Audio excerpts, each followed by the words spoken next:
Natalie finally walked to the front door, well, after the clock struck midnight.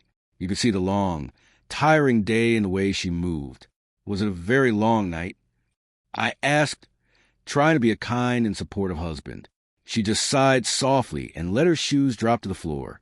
Natalie had a big job where office parties happened quite often. Because of this, she was often out late. But I never had a single reason to doubt her. We had a strong foundation built on trust.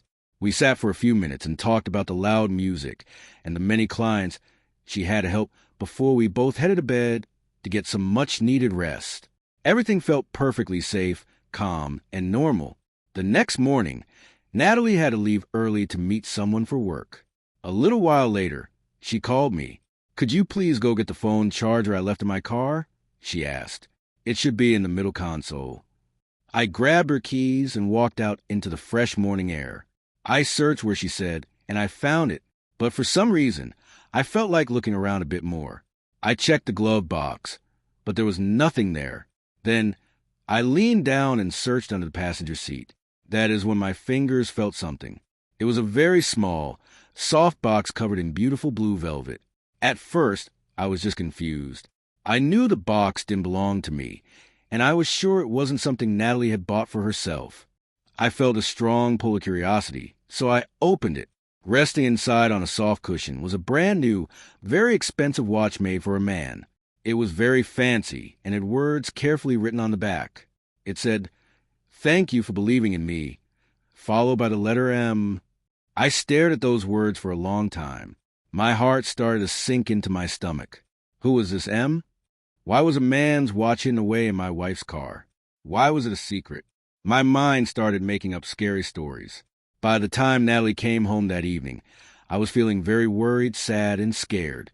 I decided to be direct, so I placed a little blue velvet box right in the middle of the kitchen table.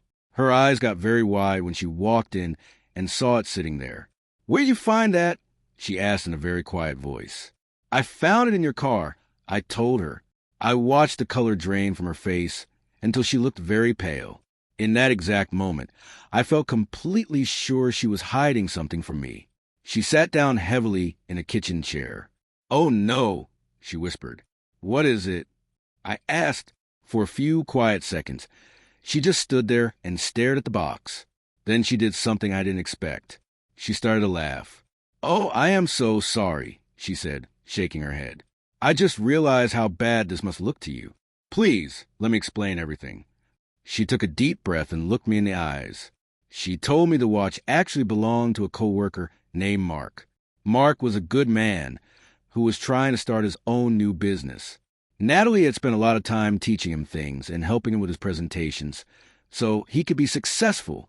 At the office party the night before, he had given her the watch, but it wasn't a gift for her. He wanted her help to give it to his father. His dad had been the one to give him the money to start the business in the first place.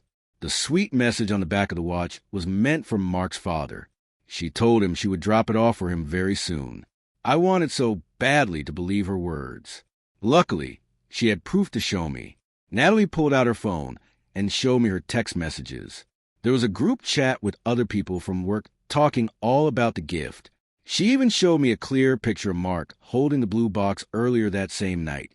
Every single detail, she told me, was completely true. I felt a huge wave of relief wash over me, but I also felt a little bit embarrassed for doubting her. Natalie noticed how I was feeling. "You thought I was seeing someone else, didn't you?" I didn't say anything because she was exactly right. She laughed a little bit again. "To be honest, I probably would have thought the very same thing if I were you." We sat there together, quietly for a moment in the warm light of the kitchen. Then she looked at me with a serious face. "You know what is really interesting? The fact that one single thing you couldn't explain almost changed the whole story in your head." She was right. I had connected dots that weren't really there and built a very sad ending to our story based only on a guess. The watch wasn't a sign that she was being unfaithful. It was actually proof of how fast fear can fill in the blank spaces when we don't know the whole truth. She delivered the gift a week later without any trouble, and Mark's father absolutely loved it. Life went back to being normal again. But whenever I see a little box now, I remember how close I came to believing a story that wasn't true. I learned that looking much deeper always matters when you love someone.